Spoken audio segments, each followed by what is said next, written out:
Hey, gun people!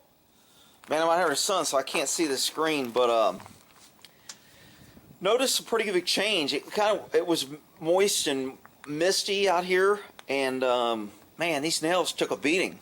And some of these things are doing pretty good compared to the other ones. So remember, the small block over here is 3 days behind, and it's the 22nd or 23rd today. So I did these on the 17th, and I did these on the 20th.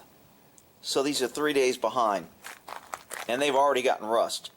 But almost all of them have rust, except some. So I'm going to zoom in here and let you take a look at some of the rusting that's occurring.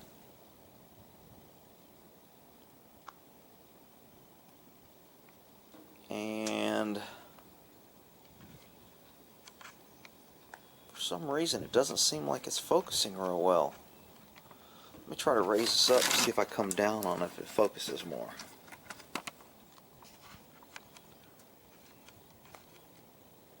Alright, so this first one here looks like gun juice. Then we go to rim oil. Man, rim oil doesn't look too good. Next is corrosion X. And you can tell the ones that kind of rusted are rusted on the bottoms and tops. Some of the ones aren't even rusted on the bottom. And that could have been, you know, just the oil kind of creeping down a little bit, but I expected them all to be rusty on the bottom. So that the one right in the middle there is corrosion X. Then we have LGO. What the hell was LGO? Oh, Lucas Gun Oil. And Lucas Gun Oil doesn't look too good. Next, we have B, which was Blistol, Ballistol, however you want to say it. Next to that was the CV2. It's rusting a little bit more than I like. Not real bad. That was the CV2. Next to it is 3-in-1, which actually looks pretty damn good. It's amazing. 3-in-1's kicking butt. Then you have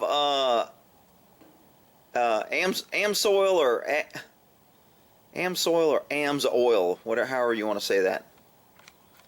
After that, we have BF. What was BF? Break Free, Safari Charlie, Super Lube, and that's SOX. So Break Free is right there. Then we have Safari Charlie next to it. Not looking too great. We have Super Lube. Not looking too great. And then that really good expensive stuff, which looks pretty good. And then these over here, again, they've only been out like half the time. The first one up front is Miltech. Remember, I only put the oil on the top half of the nail. So we have Miltech. Next to it, we have Dry Lube. And next to it, we have Marvel, which I kind of thought is doing pretty damn good. Marvel looks almost freaking shiny. So I kind of like the Marvel right there. And then we have Blaster White Lithium next. And I'm just zooming in and out. I hope it's focusing. Like I said, the sun's really reflecting. I want to do it in good light. And then last we have the Control. And again, this is only 3 days. Control. And it looks pretty uniform rusted up and down. And then on the back side of that,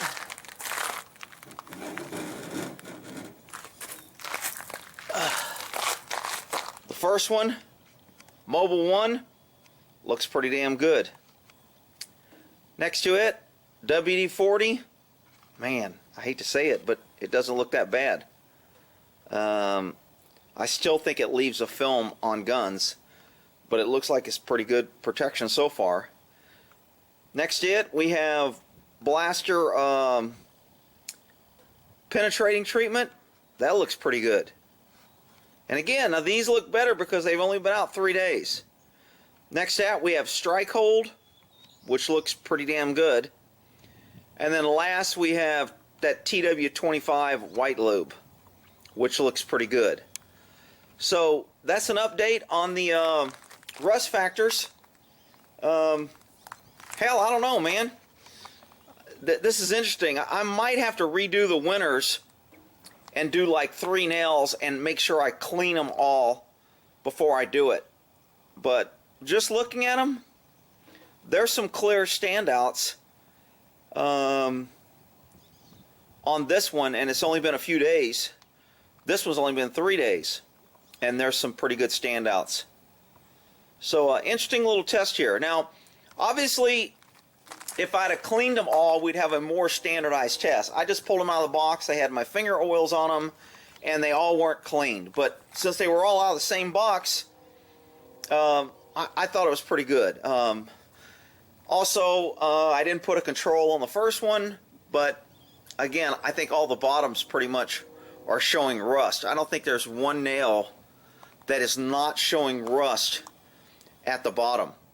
Just about every nail is rusting at the bottom, which I did not oil and did not apply any lubricant. Now granted, some of it could have dripped when I hammered it in, could have worked down, but every nail is rusting at the bottom. So the ones that aren't rusting on top obviously say something. Now these have only been out a few days and they're not really rusted at the top or bottom. Not too bad at all. And I did notice that it seems like on this side, and I think this was a side facing the wind, they look a little worse for the wear than the other side. So what I'm trying to do is set them out to where they get heat on both sides. If you look at the back side of all these, it's like, damn, they all look pretty good. So that wind must really make a difference to increase or speed up rust, because they all look pretty damn good on one side, which tells me I wasn't spinning enough. But I don't really care. I mean, look, this is I would never leave a gun, all my guns, to leave out in the weather and the elements. But this is just kind of to, in the worst elements, which are your best performing to oil. I wouldn't say, because of this test, that you should get rid of one oil or never use it or whatever. But I think it's interesting. We'll give it another few days and see where it goes. All right? Well, in that there.